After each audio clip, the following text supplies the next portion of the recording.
I'm coming out. I'm coming out. Listen, I'm coming out to the world right now, and I'm gonna tell you that That's right. I love Chevys, and I didn't even realize it till right now.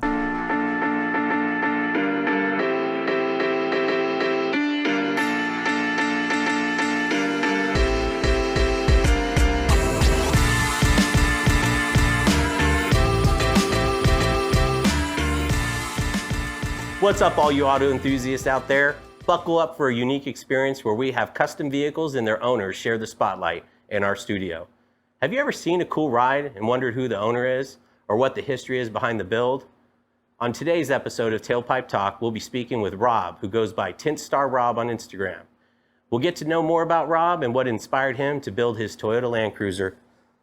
Welcome to the show, Rob. How you doing? Great, man. Thanks for having me. Absolutely, my pleasure, my pleasure. So before we get into the meat of it, tell us a little bit about yourself. Okay. My name is Rob. Like Jason was saying, the Instagram is Tint Star Bob, but my name's Rob. I'm originally from New York. I'm a career DJ turned tint shop owner turned Texas transplant, or no, is that right? Texas transplant? That's what, anybody who moves into Texas and who's not a Texan is a transplant. That is correct. You got it right. I'm a Texan. I'm a Texan now officially. I don't know. Have I gotten there yet? I pay taxes. True Texans will not ever call you a Texan. I know. I've been here 15 years. I'm not a Texan. I own a small business called Tint Star, and what we do is we tint windows. Plain and simple. I love tinting windows. It's a passion of mine. It's an art form, and it's something that's a big part of who I am today. And Tint Star is the business. Tint Star is my life. It's a central figure in my life. Everything revolves around Tint Star. That's kind of how Jason and I met, and that's kind of what brought me to this couch. And here I am.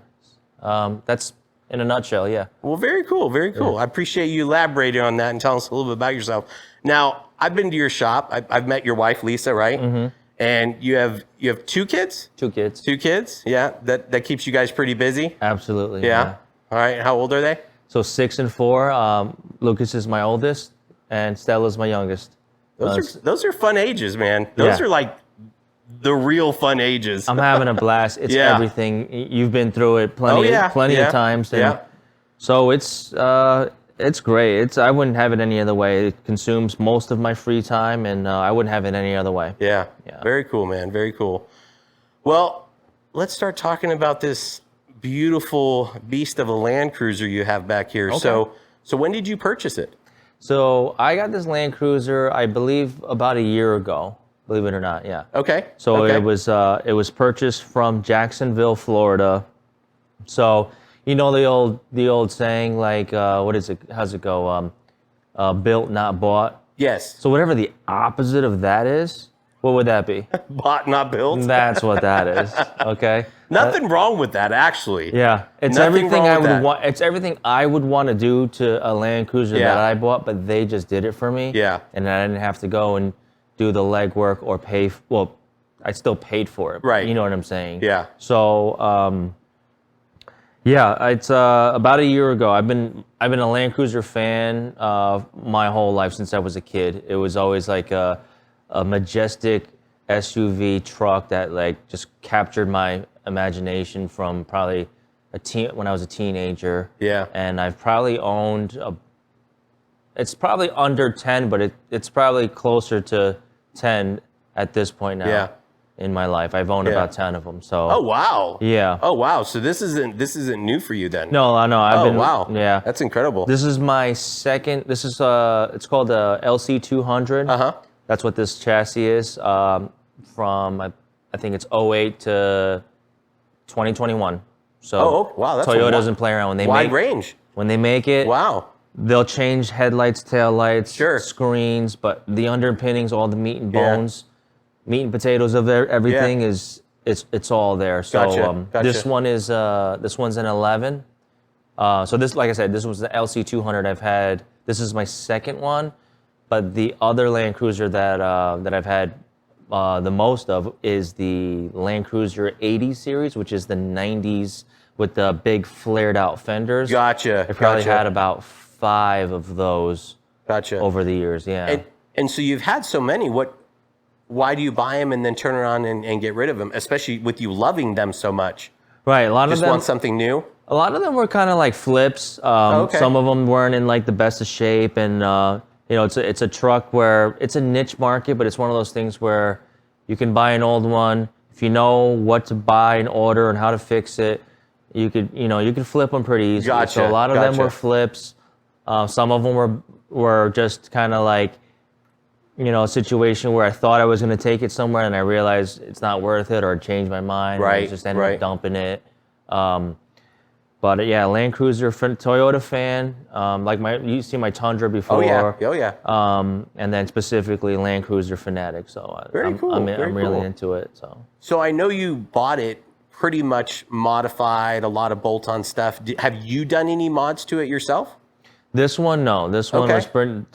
I bought it, and it showed up just like this. And that's the first. I'm a guy that I got a whole game plan, just like you. You got a whole. Absolutely.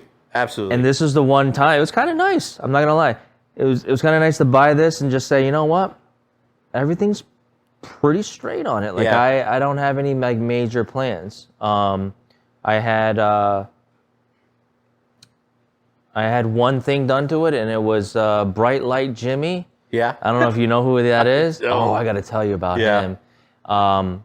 Bright Light Jimmy buffed my headlights, and he did such a good job. I said, hey, can you come back and do my taillights and buff them Yeah. out? And they look like glass. Bright Light Jimmy's a guy that you're going to see in a really, really super beat up like Kia around Yeah. Tint Star in Carrollton. Yeah. This guy is a madman. People that are going to watch this, they're going to know. Some of them are Okay, going to know. all right. So he drives around his white Kia. It might even be a Hyundai. I'm Yeah. sorry. I don't Yeah. know.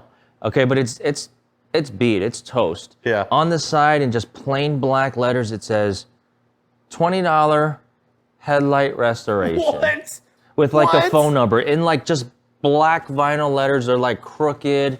And I always saw it and I was just kind of like, you know, like, I don't know, like the car doesn't look that good. The letters are like kind of, the signage. I know where you're going The with signage that. is kind of, so not for me. Yeah. Not for right? me. I'm good. And then one day I went to walk and get a cup of coffee from the Human Bean. And, you know, I say hi to everybody. Hey, what's up? Hey, how you doing? And I stop and I go, whoa. And like he's talking to a guy with an Altima, and I'm looking at the Altima, and it's like wet. The headlights like gleaming, like beautiful. And I'm Yeah. like, did you just do that? He goes, yeah.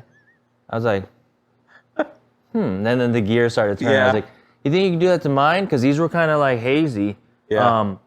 And he crushed, and he spent like 35, 40 minutes on it. And he has all his stuff in the back of this beat up Kia, like suntan low. He has it down to a science. I think he might be, and I don't want to say this the wrong way or something, Yeah.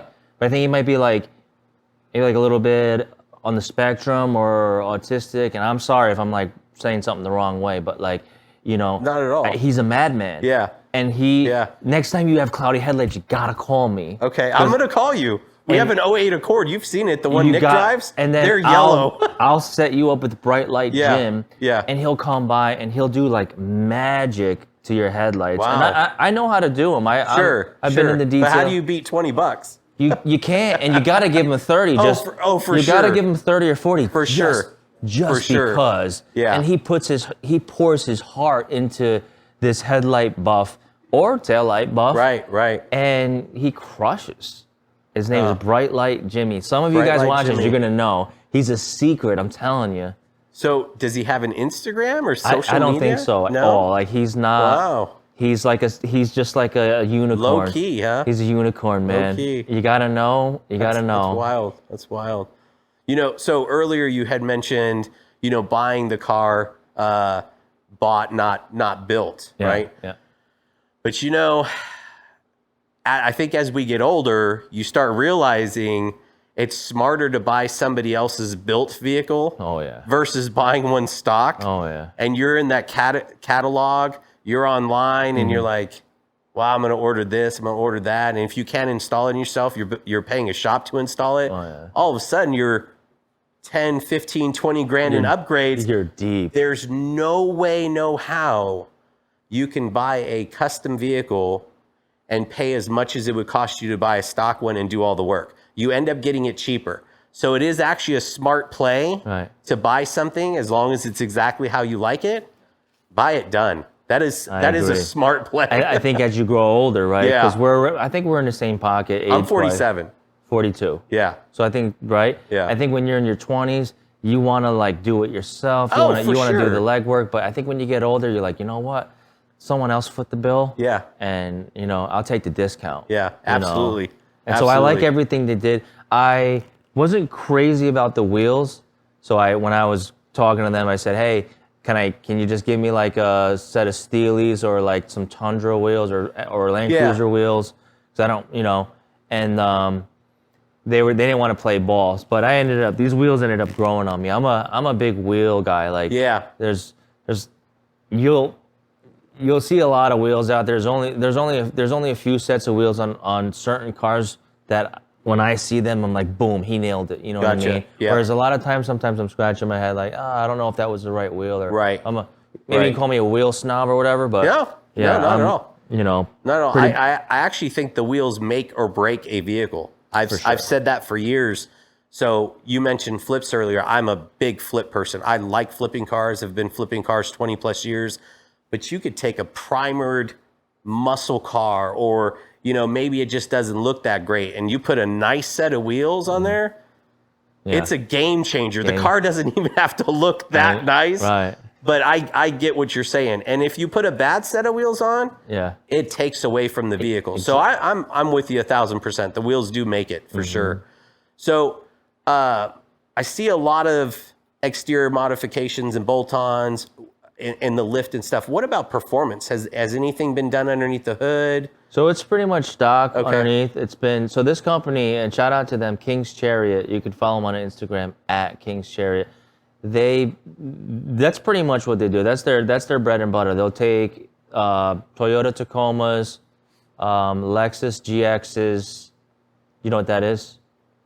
GXs. So it's in other countries they call them a Land Cruiser Prado, but it's if you ever seen a Lexus SUV and it wasn't one of these, it's one of those. It's a GX. It's pretty badass. But what they'll do is they have a whole science behind it, and they'll take something that's got a ton of mileage on it. Yeah. Run it from top to bottom. Preventative maintenance. Fluids, the whole nine. Right. Clean it all up, buff it, detail the crap out of it, bolt this stuff on, and then sell it. But if it's makes sense. But if it's got low mileage, what I found that they did was they would just go clean it up, glass out the paint, and leave it stock. Yeah. And just be like, here. Yep. You know what I mean? If you want it, this is what it is. If you want us to do this to it, we can do that too. But they didn't want to ruin it per se. Yeah. That makes sense too, because they probably have some deals where they get a lot of this at volume or discount prices. So the high mileage vehicles, they get really cheap, but they make them look like $1 million. Right. So now it's like, oh yeah, it's got 300,000 miles on it, but look at it. Yeah. So people will overlook the mileage because they get to drive something custom. That's what this was. That makes sense. That's smart strategy actually. Because you're adding the value back into the truck by the mods. You know? That's cool. Because the truck was probably worth somewhere between 25 and 30. Yeah. And they sold it for 40. So if you do the math, the bolt-ons, it's probably closer to 25. But all this stuff is expensive. The bumpers, the jerry can, the racks, the lift, and you know what I mean? That's what I was saying earlier. 15 to 20 grand like that. Quick. I mean, easy. And then if you're not installing it yourself, you're paying a ton in labor. Super quick. So, yeah. Yeah, it's super straight too. It's got just shy of 203,000 miles. Yeah. And no dash lights, no wobbles, no shakes. Yeah. It's super straight. I mean, it's a super well-built vehicle. They engineer it. The special thing about Land Cruisers is they engineer them to to last 20 years as opposed to a typical 10-year cycle. A lot of cars are Interesting. A lot of cars are engineered to go for 10. So they all the underpinnings. I mean, if you look underneath, it's got some serious axles on there, and Gotcha. everything's beefed up. So this thing is an 11. It's got 203,000 miles on it and runs like a top. Yeah. Fantastic. I'm a big fan of Toyotas myself. I mean, my wife, when I first met her, she had a 2000 Toyota Corolla, and that thing ran for a while until I put her in a bigger vehicle. But Toyotas are great. They're known to run forever. So that is very cool. What do you have in store for it next? Are you going to be doing anything else to it? What do I have in store for this thing? At some point, I'll probably put some of that $3 gasoline in the jerry can. So it's pretty much done the way you like it. I mean, yeah, I got it tinted. We did it at Tint Star. Windshield's done. The 2 fronts are done. I might tint the rest of it, but I mean, it's done for me. Yeah. That's cool. I'm gonna take it out on some trails probably in the next like 6 to 12 months. And I don't know if we'll go overlanding or whatever, but we're gonna go bring it and get it muddy, get it dirty, and go through some trails. Yeah. So one thing, since COVID happened and we had the kids at home a lot and they weren't going to school, there would be days where I would just say, hey, let's hop in the car and go for a ride. And I would just take the kids. Had zero destination, and I mean zero. Just get on the highway, drive somewhere, take an exit, and we would be in farm country somewhere, and I'm like, all right, kids, we get to a stop sign, are we going left, right, or straight? And they would take turns saying which direction. The things we came across, the things we found, we would end up being out on the road for 4, 5, 6 hours. We were in Oklahoma one time. I'm like, how did we get here in Oklahoma? But I mean, not down 75, just some, crazy way. Mm-hmm. I still have it in my phone today, but I found this field where, I don't know, got to be 15 to 20 Chevy square bodies. And I'm like, hold on, I need to say, I've been back there. I'm like, hey, can I buy all the Chevys in your field? And they're just sitting. I mean, they're not doing anything with them. Yeah. It's literally a shack that these people live in. And C10s, Suburbans, long beds, just in a field, just from driving around. I'm like, okay. So we've done that 4 or 5 times, and the kids absolutely love it. We'll stop and grab some junk food, fill up the tank, and they just have a great time. So you mentioned like going out. You have no destination.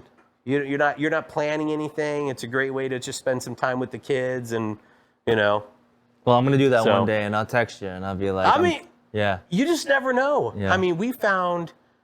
I couldn't even tell you where it was at, but I've seen people post pictures about it. It's out by like Wiley or Murphy. It's like an orange flying saucer. Okay. And we got out and we took pictures. We found like a water dam. I didn't realize Texas had so many darn lakes around here. Like we found lakes we didn't even know about. Wow. Stopped and took pictures with cows. So, hey, there's always something out there. I'm gonna do it. I'm gonna take the kids. Probably not in this thing though. Yeah. This thing's a pig. Is it? Oh yeah. Probably like 8 months ago. Really? Yeah. Here's the Wow. thing. I think part of it's because of the age, but it probably brand new got like 13 and 15, right? So that's typical of a big truck. It's heavy, right? But then with all the bumpers and the racks and all the stuff on it. Yep. I think that's and I don't drive too much, so it's not that big of a deal. I just have to go to the pump more. Gotcha. But these days I'm switching it up. I'm driving the Sprinter van about half the time. Yeah. So. Yeah. And you use the Sprinter van for the mobile service? For the mobile tip. Yeah. Very cool. Now you do commercial vehicles, like you do buildings, and office spaces and everything. Yeah. That is awesome. Yeah. Awesome. Houses, businesses, and vehicles, of course. Yeah. And so we've been having some fun, Freddie and I. When we first got the van, we were hitting the road. I felt like it was like every day. We've been busy at the shop lately, so we haven't been able to get out, but we're gearing up for our busy season, so we're gonna get that van running and moving out there, and Mobile tint's fun. You know, you get out there and you meet people and you're out in the sun. Yeah. You know, it's hard. It's tricky because you Yeah. have to deal with the sun and the wind and stuff. And then you finish a tint. Somebody's super happy that you came to the house to tint their car. Right. And then a lot of times we end up at a shitty gas station with eating some tacos. You know what I mean? We're like, hey, let's just go there. Yeah. Because Freddie told me that's the cheat code. He's like, Oh. he's like, bro, the best tacos are at the dirty gas stations where you think that you wouldn't want to eat. And I'm Yes. like, really? He's like, yeah. Yeah. I was like, all right, let's try it. And he's right. And for like the 2 weeks that we were doing mobile tints left and right, we hit up tons of these gas stations, and it was awesome. He's right. The best tacos are at those dirty gas stations where you don't think you should eat there. I think the same goes for barbecue. The good barbecue is not at the chains. It's attached to somebody's back of their truck, and they're trailering their smoker around and sitting at street corners, busy street corners. So when you see one of those and they're selling barbecue on the side of the road, you should stop. Try that. Okay. You should stop. All right. Yeah, So- I'm into barbecue, so Yeah. All right. So just on a trailer, no fancy Nope. banner and sign. Nope, just a sign. Isn't that Fresh interesting? chopped brisket, huh? Isn't that interesting? It's like from two guys that appreciate banners and signs. Yeah. Right? With the merch and the branding and all this stuff. It's that sometimes all that branding and marketing stuff, you don't need it. If the barbecue's that damn good or the taco's that damn good, then that's good. All right, Rob. So we've talked about your build, touched base on the car scene. So now let's talk more about what got you into the car scene, what started the passion. When did you know that you had a liking for cars or a passion for cars? Like, when was it? Ever since I was a kid. Yeah. Yeah. I didn't actually get into building, modifying cars till a little bit later. My interest laid in other things earlier on. It wasn't feasible for me, didn't have Sure. the money. Drove a 94 Camry for a very long time. And then it was only until I started making a few bucks, being on my own, and that's when I started dabbling into actually, well, the first car that I really got into was a Land Cruiser. Yeah. Wow. That's And then cool. from that point till here we are now, full circle with a Land Cruiser here. There's been, I don't know how many, but I mean, all different kinds. Like you were saying, how you pretty much stuck with Chevy. Right. Like through and through. Yeah. So I went through different phases. I've had a lot of different cars. Everything from a 93 Mercedes-Benz 190E lowered on OZ Futuro wheels. You know what those are? I do know what those are. Those Yes. beautiful wheel. Had an Audi S7, 2002 G500, a G-Wagon. Piece of shit. Piece of shit. I'm really, really like, and I'm a G-Wagon lover. They're baller. Yeah. They're sick, and like, I would love to drive a brand new one. I would. Yeah. But let's just be honest. Let's just call it what it is. They're big. They're heavy. They're not fast. But they're cool though. They're cool at the same time. They do have a cool look to it.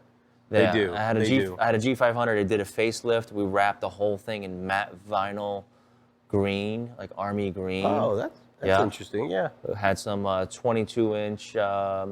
Had two sets of 22-inch wheels. Some Nito Terra grapplers. Did a facelift on it, so the 2002 ended up looking like a 2016 or whatever the year was. What else?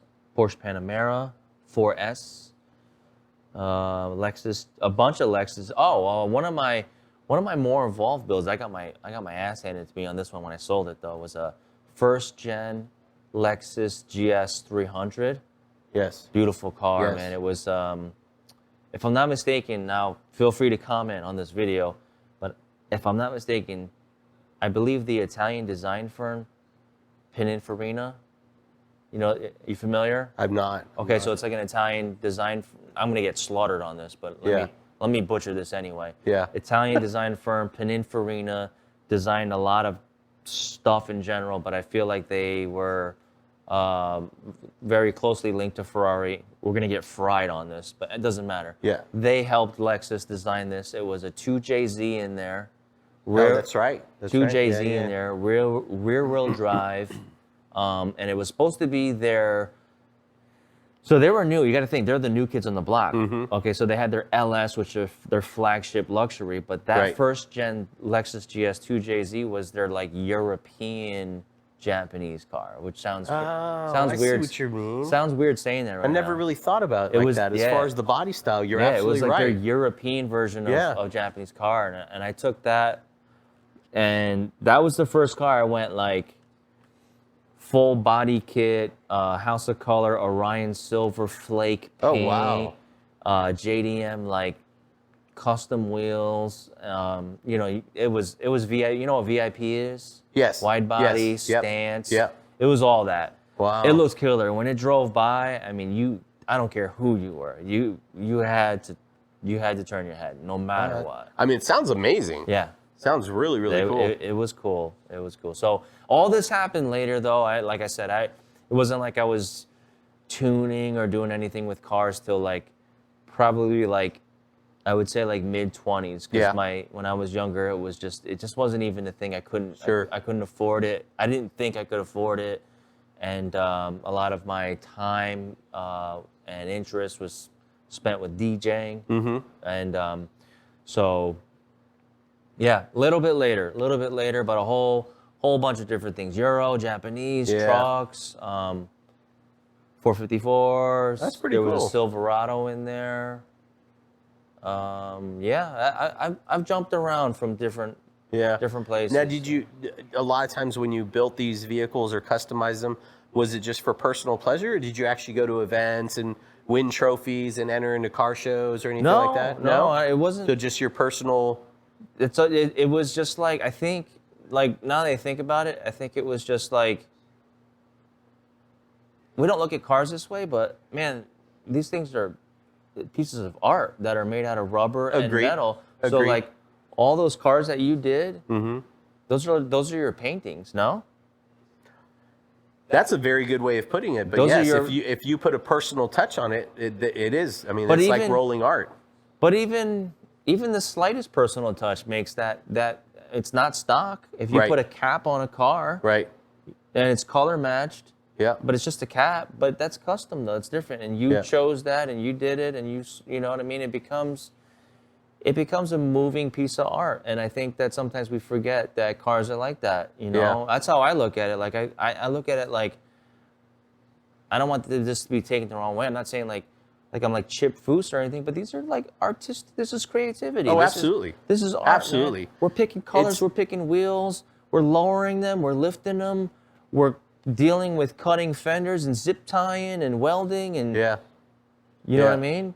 One of my favorite things about the car scene is the people, and then the vehicles come second. But the vehicles, I could not agree more. I think that's why I always went to different events, lowriders, Volkswagens, trucks, classics, because all the genres have different styling. Yeah. What you see in a lowrider show, Yeah. you don't see in the import scene. What you see in the import scene, you don't see in the so the flavors and the designs and the creative ideas, it's just, I love the details. I love the custom part. I'm like, wow, somebody thought of that? That's amazing. Yeah. Like, I wanted to go do what you just did. But so out of all the cars that you had in the past, is there any that you wish you didn't sell or wish you had back? Which if you had to pick one, which one do you miss the most? Miss the most? I would probably say the Tundra that you saw. Oh, really? Yeah, I missed Wow. that. I missed that thing, man. I drove the shit out of that thing. Like I got so good at like parking and just swinging it. Yeah. You know what I mean? Like I felt like I could drive that Tundra like some people could drive like a Honda Civic, man. Yeah. And I missed it. It was in its final stages. It was dropped. It had like I think it was a Beltec drop too. Yeah.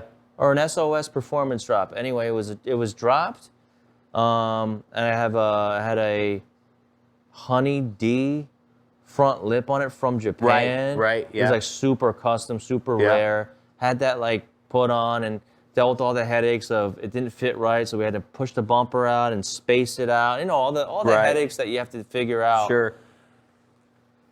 The Tundra, I miss it. And what made you get rid of it? I got rid of the Tundra because I needed to cash out and, you know, the whole money thing to get the brand new Sprinter van. So it was a little bit of trade-off.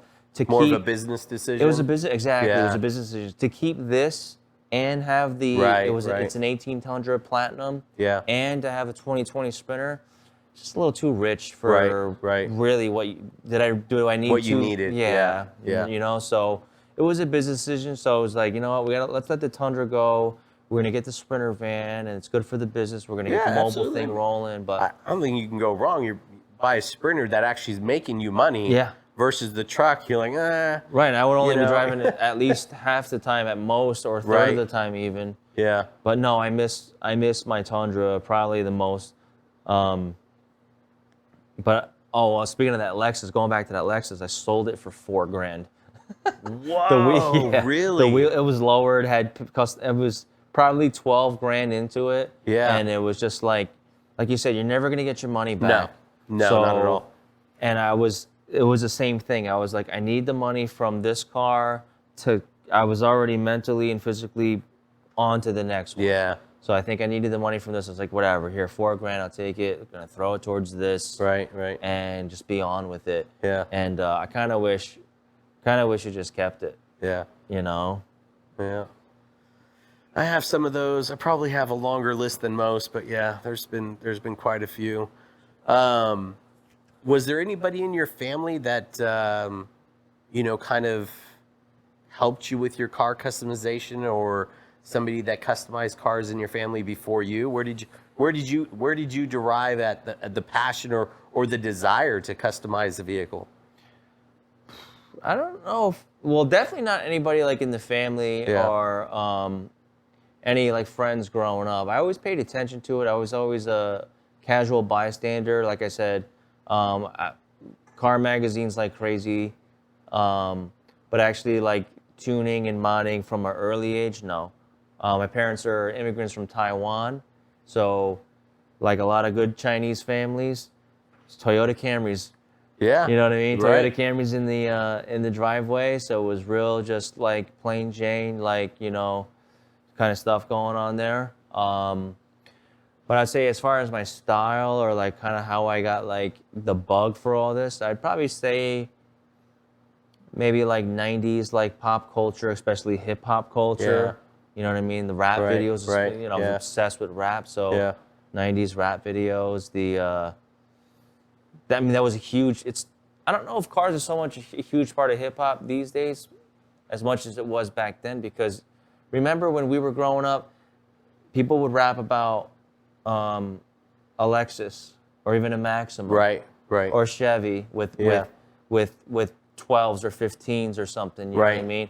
But now it's like Bugatti and like no entry level cars. Right? No, you're not rapping about a Lexus. Forget it. Yeah, it's Bugattis and all this fancy exotic $1 million plus. Right. But when we were growing up, man, if you had Momo wheels on a Maxima SE, and you had like some subs, right? Yeah, right. Who's doing it harder than right? It was that easy though. It really was. It really was. I remember the MiniTrucking scene. Who had the loudest bass, right? Who could blow out the windows, and I mean, there was a lot of like cool stuff that today's generation is never going to experience. You know, now you just go down to your local Honda store, your Ford store, Chevy. You buy yourself a Mustang, a Camaro, or a Civic. I mean, question. You got an S10 Blazer, right? You got a big system in the back. Yep. You know you're driving around with that window up. Right or wrong? You know, I didn't, but I'm just saying like that was kind of like what you did back then, because it was all about, now it's all about like horsepower and mods. But like it was all about the sound. But it was big. Absolutely, man. it was huge. It was who huge. can shake the block? Yep. And if Yep. you shook the block harder than that guy, then you win. You know what I mean? Yeah. Like it was. Yeah. That was a fun time because in high school there wasn't any expensive cars. You know, everybody was either building their car Yeah. or, you know, it was like a hand-me-down but, you know, it's like living in Plano and you see some of what these kids drive to school. It's like, They're nice cars. wow, they're Nice cars. Same they're thing. 50, 60 grand. So, I can't believe it. it's surprising, you know.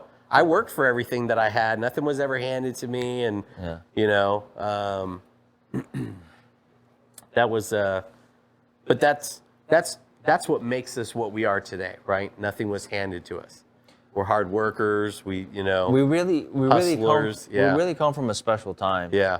The 90s, man. I'm a 90s to the core, like Yeah. deep inside my heart, the 90s all day. Yeah. We're good on that camera. Yeah. I wanted to touch on something, Yes. okay? Check this out. And I want you guys to pay attention too.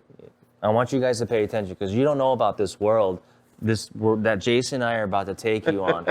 You don't know. We're about to take you on a journey. We're going to take you on an adventure, and it goes like this, okay?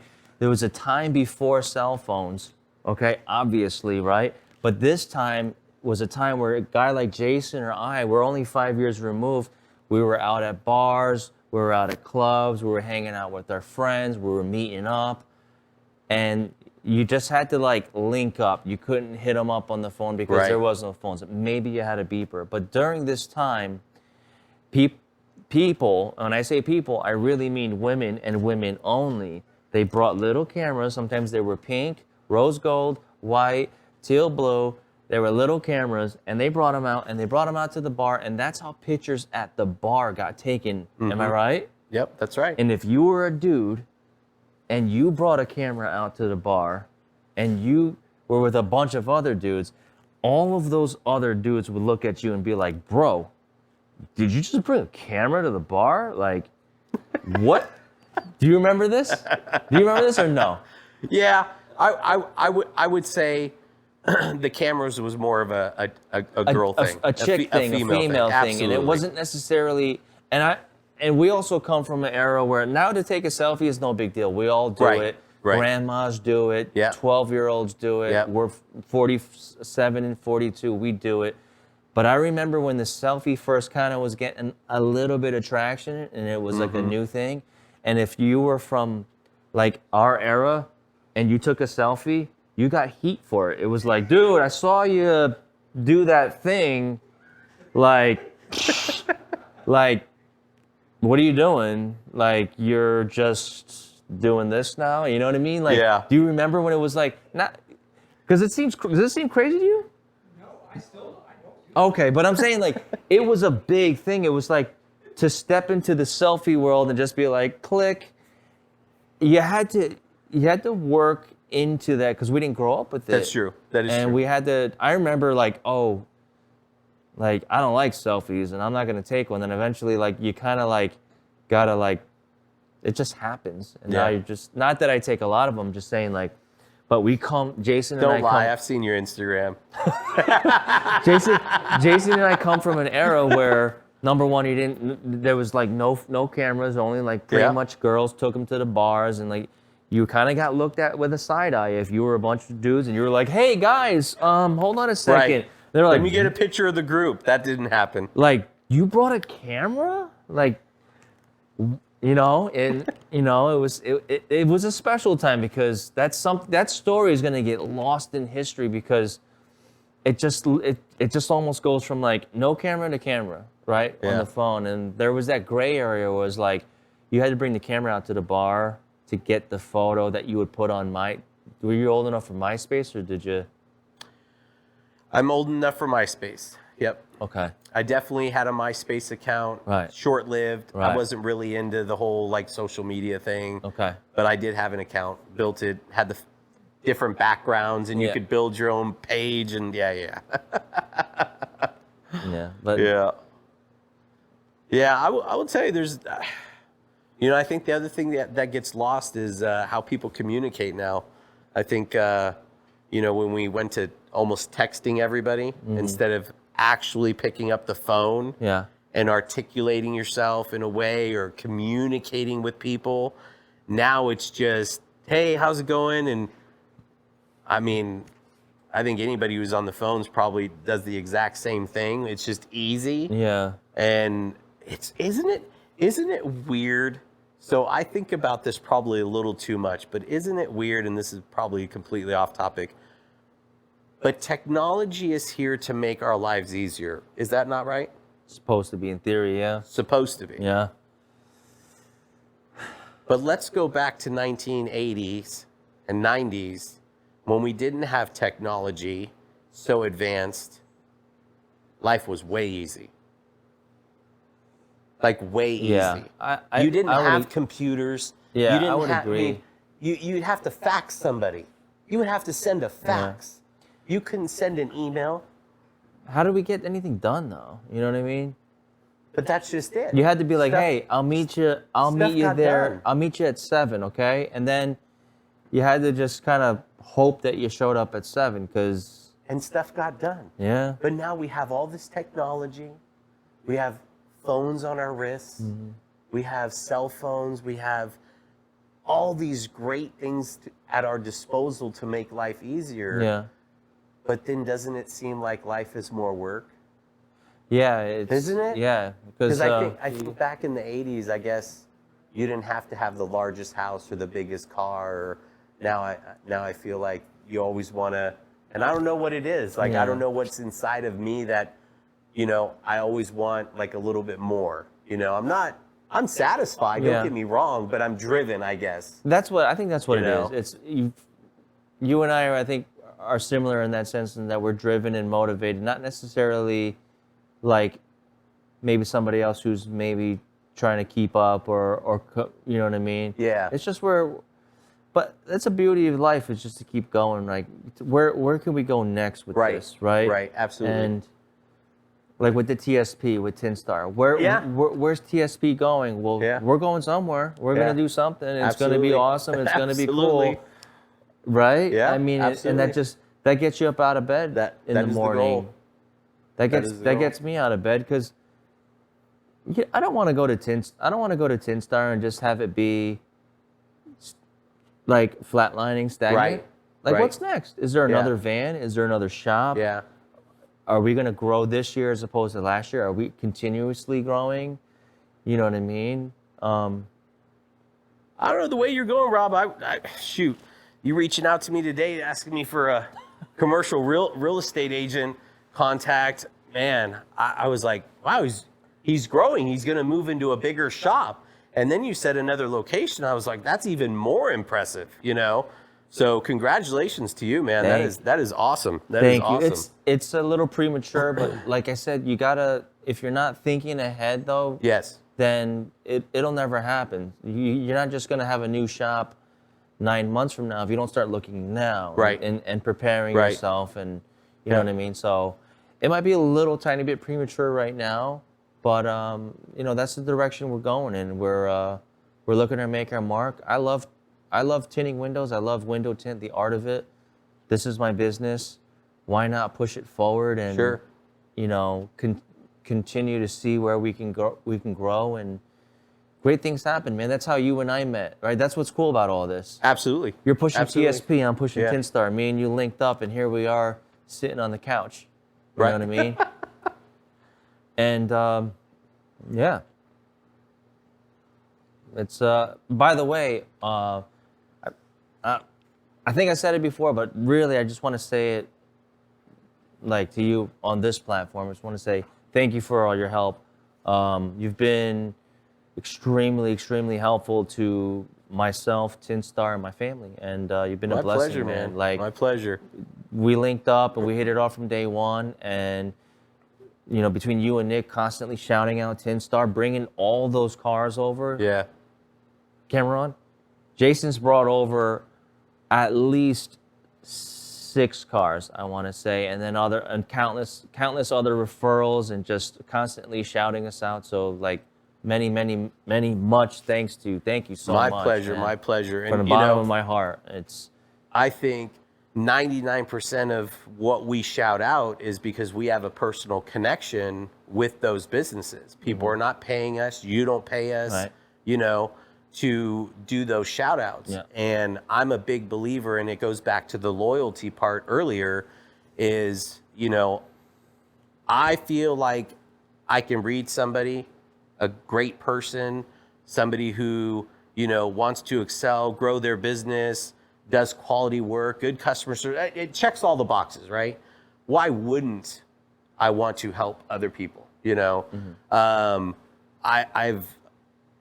mean, TSP has certainly opened up some doors for me, and I've been able to connect with small businesses. Yeah. And I don't remember exactly if you reached out to me or I reached out to you, but somehow we connected. And it was your grand opening, wasn't it? Yeah. It was your grand opening, your first day. You know, I don't remember either.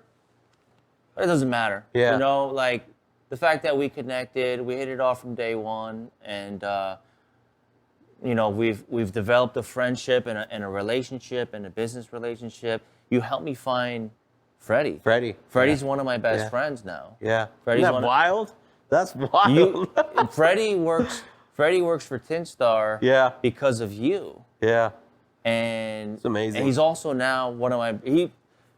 I have a small circle down here. You know, Sure. You know, I only moved down here just recently, but you know, Freddie's one of my best friends, and that's all tied into this story, though. You know what I mean? It's amazing, dude. That's why I love that this banner's hanging on my wall. It's never gonna leave. That banner's on my wall, right? Yeah. You know what I mean? You can't miss it. Well, You know. I appreciate the support in return, man. You guys, you and your team, Freddie, everybody's been amazing. Your wife, Lisa, you know.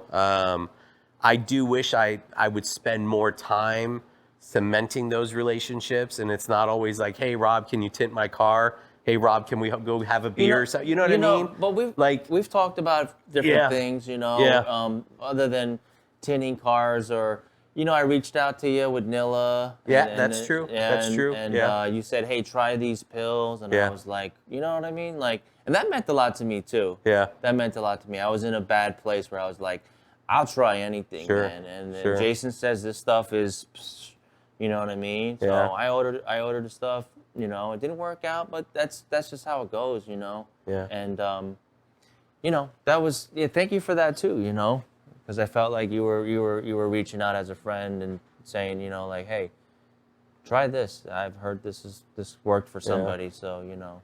It's just it's in my nature, Rob. I don't know. I've always been like somebody who enjoys helping. I don't know why that is. Yeah. Started from an early age. Started working when I was 12. I just, you know, just enjoyed helping people. I think all my jobs were in some sort of customer service field. Yeah. So I don't know. You've helped me so much. So very appreciative, man. Well, you are very welcome, man. You are very welcome.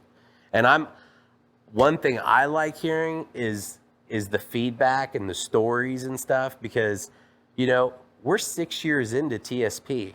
I have no doubt in my mind that we have increased attendance at shows, at car meets, events. We've posted about stolen vehicles, had vehicles recovered. We have helped people increase their club numbers. You know, if they're recruiting, we've done, I don't know how many small business shout outs, you know. Again, cemented some amazing relationships, but I don't know, there's something about it. I always enjoy giving back. It makes me feel good. I feel like I'm doing right by people. I'm a big believer in karma, and you know, what goes around comes around, you know? So, but I'm glad that we did connect. I'm glad we met. And I'm glad I helped you find Freddie, a good friend of yours. Can I come back here one day? Like, I know Absolutely. you got to go through your whole. Listen, there's a lot of people that want to come and sit on this couch. I know, I get it. Absolutely. But one day I'm gonna come back. Yeah. And lock that. Put a lock. Have Freddie. Put a lock on there and be like, hey, take it easy. You're talking about the liquor cabinet, huh? I'll drive that night.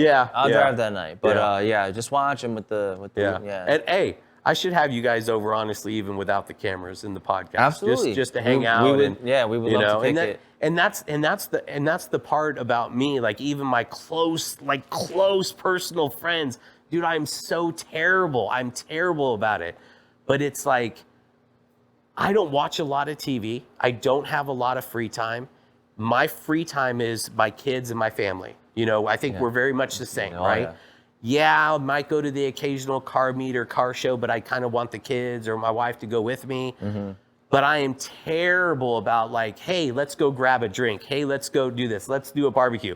I suck at that. I'm suck at a planner of hanging out with my friends. I'm gonna hit you with a random text. I'm terrible at and that. it's okay if you're like, nah, thanks, whatever. Yeah. But I'm gonna hit you with a random text. Yeah. You know, something family oriented. Sure. Because I know, Absolutely. you know.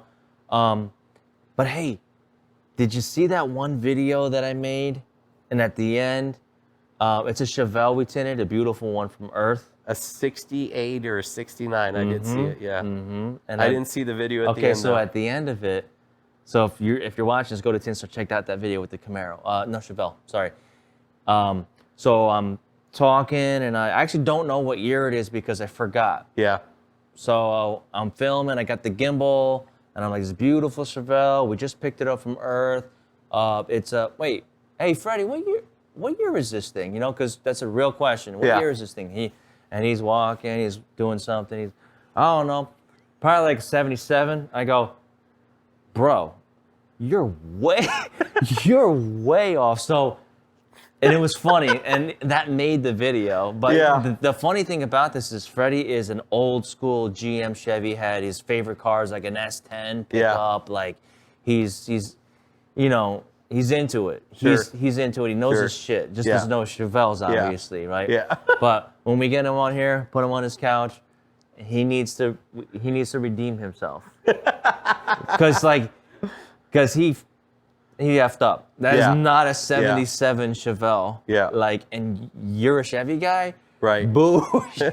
Shame on you. So when I come back, I'm gonna bring him. And I saw a very quick clip of it, just the front of it, because there's not many classics you get in your shop, right? No. So I was flipping through the Instagram, I'm like, oh man, he tinted a Chevelle. That's pretty cool. But it's a 68 or 69. I know that hands down. Yeah. LS3 swap.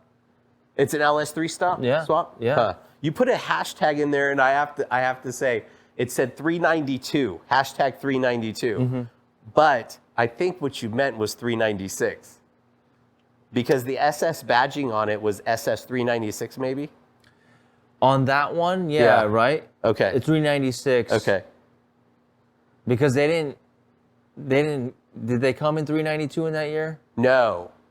Okay. So 396 or 454. But that's all off anyway, though, because it's an LS3, though. It is. Oh, right. It is. Yeah, so it's kind of a sleeper, really. Yeah, it's very cool. I mean, I love the color. I love it. My first car in high school was a 70 Chevelle, and that's what got me hooked, man. So, I mean, as far as Chevelle's concerned, I'm diehard. Yeah. I'm diehard. Before I die, I will have another convertible 70 Chevelle. Nice. For sure. Nice. For sure. Don't say that. Don't say goals. Yeah, you get goals. it. Yeah. Well, I mean, I might be 80 before I get one. Yeah, for sure. I mean, they're like $30,000 plus, and that's not even anything fancy. Yeah. So, you know, we'll.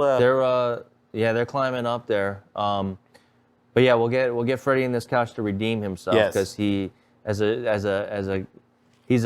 mechanic. He's a Chevy head GM guy. We got to have a Freddie redemption. Yes. So, do you do graphics?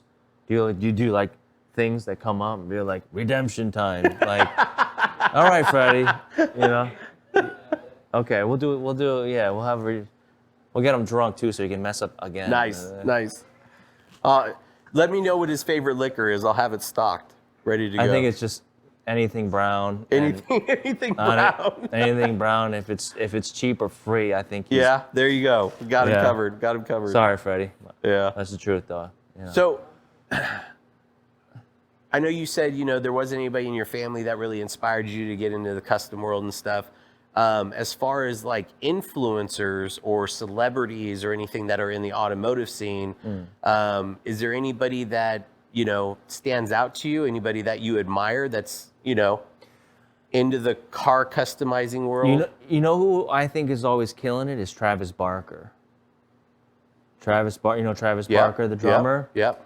Him and his Cadillacs. Him and his Cadillacs. But just almost anything he does, he's just obviously a cool dude, you know, rock star, whatever you want to call him. But I mean, I've seen him, just all the things I've seen him do over the years. Yeah, I'm a fan. I dig it.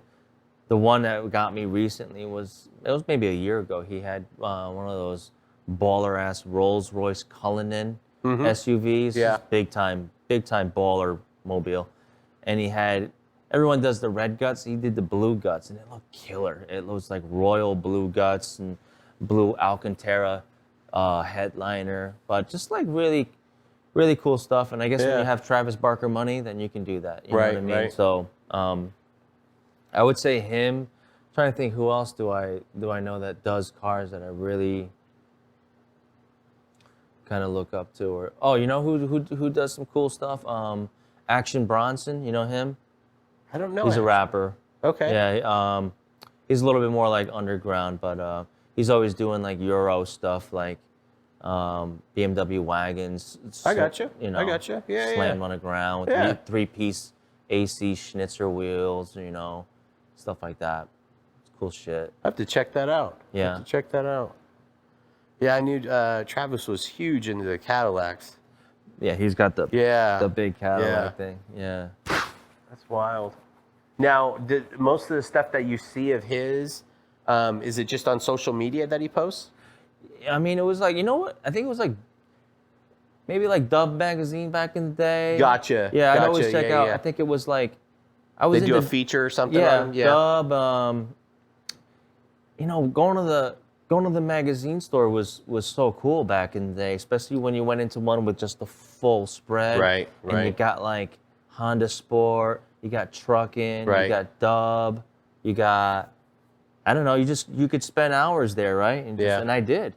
Yeah. You know, and just checking out stuff. And I think that was probably like, I would say from an early influence, since I didn't have like the big brother, the cousin, the uncle, or my dad or nothing like that. I think that was probably it. Just like seeing all these modified cars and trucks, you know, at your book magazine store, and just diving in and seeing all, you know, I think that's probably really where it came from. Yeah. Now that I think about it, I didn't even think about that until right now.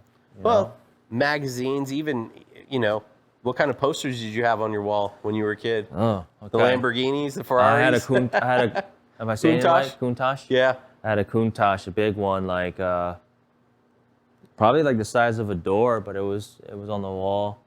That was the only. Oh no, I had it was either a 280Z, a Nissan 280Z. It's so funny that was a car that made it to a picture and a frame. It was a Nissan 280Z, I think, and it was like a battleship behind it, so it was parked in front, and it was framed. It was framed, and now you think about it, it looks kind of silly because, you know, but I mean back then that was a car that was worthy of being on the wall. Absolutely. You know, so I had the Countach, I had a Nissan 280. I want to, maybe it was a 240. I don't know, whatever it was. It was 240, 280. It wasn't a 300. I don't think it was a 300. No Ferraris, no Ferrari. No Ferraris made it to my wall. DuPont Registry, remember that? Yes. So I bought some of those. It was like a super thick, heavy, expensive magazine. Yeah. Just bring it to school, like, look at all these cars, you know. And people, you know what's funny about that magazine? So like we were kids and we're flipping through, right? Just like, oh my God, look at this Lamborghini. That'd be so sick if I had this, right? We're dreaming, daydreaming. There's people that bought that magazine like, I like that. I think I might. You know what? I'm gonna buy this Testarossa.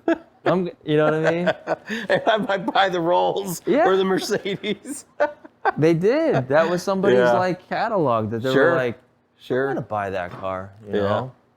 You know what we're talking about? DuPont Registry. Yeah. Yeah. Did you have the Diablo dealer? Did you ever have any kind of like newspaper where it, I don't know, what would you call it? An auto trader. Did you ever pick up an Auto Trader? Yeah, oh, yeah, and yeah. you just had one little picture and a little paragraph description, and that's what you were calling on. Not like Facebook Marketplace or Craigslist. You got 24 pictures. You got full paragraph. I was shopping for my high school car, which I never actually got because I ended up getting, and this was not something I wanted. I got the hand-me-down. I got the, you just drive my car. Right. That's nice. You drive my car. And it's like, as a kid, that's not what you want. You don't want your dad's car, even though it was a new car, right? My dream was, all I kept looking for, and it was called the Penny Saver, I think. Yeah. And I just kept, Very, very similar to like an Auto Trader Penny Saver. Yeah, absolutely. And man, I would have been the happiest kid in the world if I had an S10 Blazer, man. That's maybe I'm a secret Chevy guy, like maybe you are.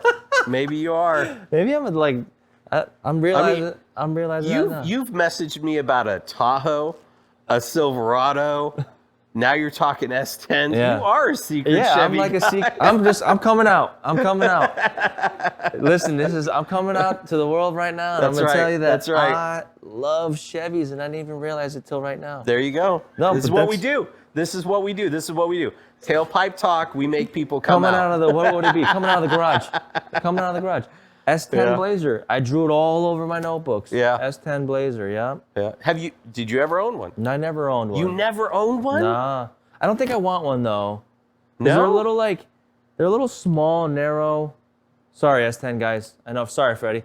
But like I think they're a little small, narrow. I'd rather go OBS, NBS, a little bigger. Yeah. But I think they're a little bit narrow for me. They're unless it's the Typhoon or something, which is super, super rare. But like, I don't know. I guess maybe somebody like did a resto mod and like, did an LS or something maybe. But I think I'm good on. I missed my time. I missed my boat with the S10. So there was two ways you can go in the 80s or 90s. Okay. You either took an S10 Blazer and you went complete mini truck, billets, baby billets, lowered it down. The entire back was nothing but speakers. Nice. That was mini truck. Okay. The other direction is you did an LT1 swap and you put a Corvette motor and the Corvette wheels, you lowered it down and you had this basically almost like a sleeper. Okay, you B. know? I like B. A sleeper. I want B. So, I can't count how many times we would go to street races and stuff and little Blazers would pull up. I'm like, oh, it was a very popular conversion. Really? Super popular. So you had the mini trucks, and then you had the race trucks. Okay. But like you said, the Typhoons, they came out all-wheel drive, lots of power. You had the Cyclone. Have you ever owned any of those? I have not owned any of those. So I wasn't really like into the specialty vehicles. Like I never really got into the SS454 trucks, the Typhoons, the Cyclones. They were also pretty rare though. Yeah. Like I like the Buick Grand Nationals, but I mean, again, pretty rare. Yeah. I dabbled into the G bodies, the Monte Carlos. Yeah. Honestly, I've had most of the vehicles that I've ever wanted. Yeah. But a lot of times they were flips, very much like your story. You'd buy them, hang on to them for a little while, fix them up. A lot of mine were either strictly flips or I had them for a while and I'm like, all right, I need something new, and I would buy something, start all over, customize it, lower it, change the whatever, So, but so I've had my fair share of vehicles, and it doesn't stayed away stop. from the specialty ones though. Yeah. Well, we've covered a lot this evening, so I always like to ask all of our special guests one question. Having customized vehicles over the years, do you have any words of wisdom or guidance to anybody like getting a new car, wanting to get into the car scene, customizing car? What advice could you give somebody that's new to the scene? Okay. I would probably say something that I understand now that maybe I didn't understand earlier on is, if you can, wait, save up, buy a better version of what you're looking for, rather than getting a. I mean, I bought up some pieces of shit, and I'm gonna be straight up with you. Rockers rotted out, and some of that was fun. Honestly, looking back, it was fun. But like, I guess just where I am now, mentally, I feel like some of the cars that I bought that were complete shit boxes, that you went through the whole journey of just modifying, fixing up, bondoing, whatever you got to do to it.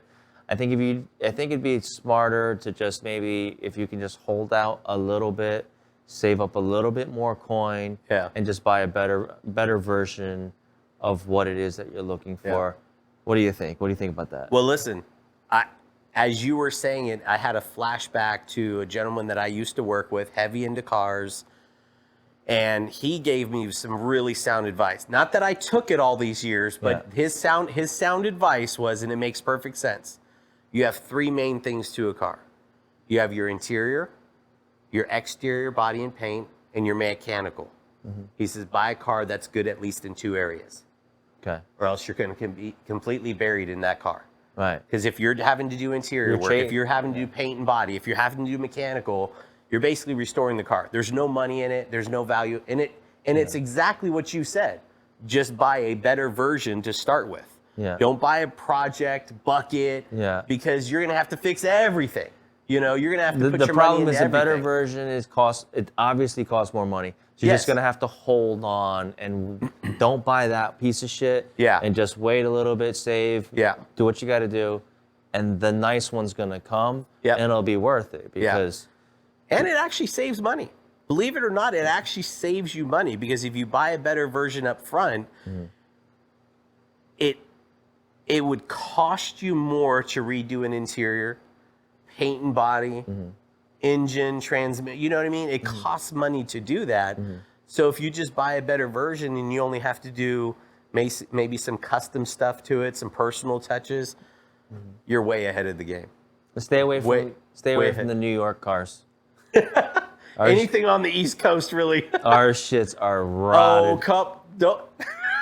I was over there like, what? Our shits are rotted out. Yeah. So that's one thing I'm enjoying here, because you see a lot of cream puffs, you see a lot of cherries. Yeah. Like, wow, look at that thing. That thing is mint. I've seen so many cars that are driven by grandmas. Right. And I'm like, oh damn, look at that Lexus. Yeah. From 97. Right. It's completely stock, mint condition.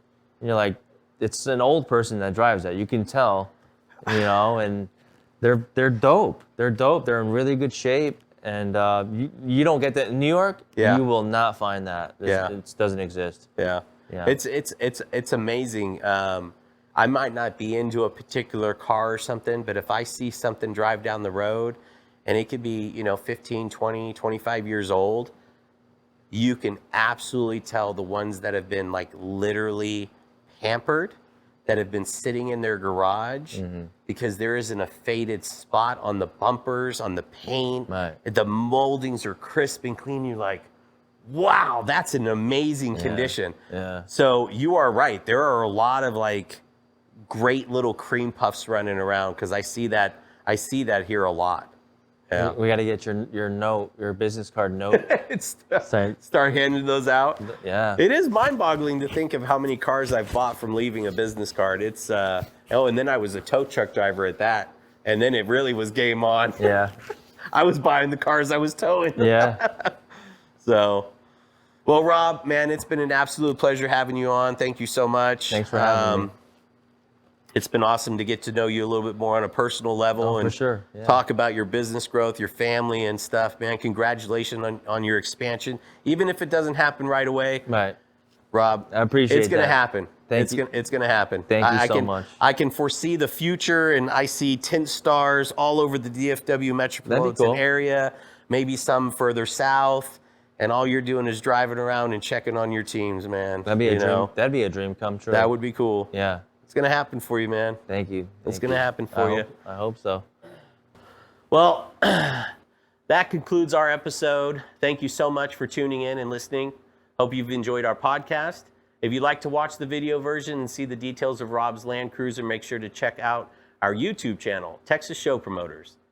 Texas Show Promoters is the #1 source for all auto event info and also the largest community of enthusiasts in the state of Texas with over 80,000 combined followers.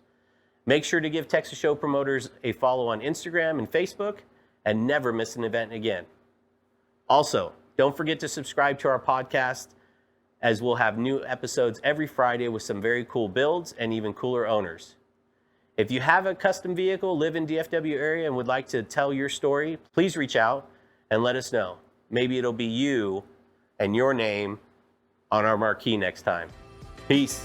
Take care.